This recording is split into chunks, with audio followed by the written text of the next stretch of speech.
शक्तीपीठ महामार्गाविरोधात 18 जून रोजी जिल्हाधिकारी कार्यालयावर मोर्चा काढण्यात येणार आहे।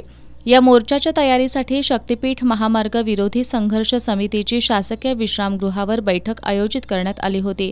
या बैठकीनंतर पत्रकार परिषदेत बोलताना माजी आमदार संजय घाटगे यांनी या शक्तीपीठ महामार्गामुळे जिल्ह्यातील हजारो हेक्टर जमिनी, त्यातील विहिरी, तलाव आणि पाणीपुरवठा योजना उद्ध्वस्त होणार असल्याचं सांगितलं। देवाच्या नावाखाली माया गोळा करण्याचा उद्योग सुरू आहे। अध्यादेश मागे घेतल्याशिवाय आता आंदोलन थांबणार नाही। धनदांडग्यांना पोचण्यासाठीच हा महामार्ग करण्यात येत असल्याचा आरोप घाटगे यांनी यावेळी केला।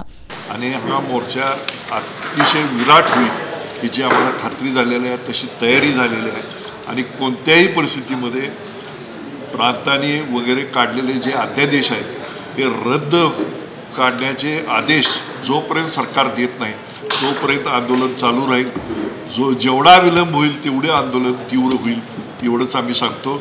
शक्तीपीठ महामार्गाला कुणीही मागणी केलेली नाही, कुणी निवेदन दिलेलं नाही, कुणी विनंती केलेली नाही। हे नुसतं ठराविक धनदांडगे पोसायसाठी हो मार्ग शेतकऱ्यांना उद्ध्वस्त करून चालत असेल तर त्याला आमचा तीव्र विरोध राहील। शक्तीपीठ महामार्ग विरोधी संघर्ष समितीचे समन्वयक गिरीश फोंडे यांनी सत्ताधारी नेते प्रक्रिया थांबवल्याचं सांगतात आणि अधिकारी आदेश काढत आहेत, म्हणजे ही फसवणूक असल्याचा आरोप केला।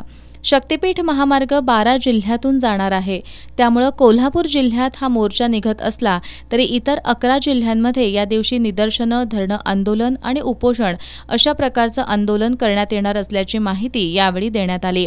यावेळी बाजार समितीचे माजी सभापती भारत पाटील भुयेकर, अतुल दिघे, गोकुळचे संचालक प्रकाश पाटील, भगवान काटे, विक्रांत पाटील किणीकर, शिवाजी मगदूम आदी उपस्थित होते।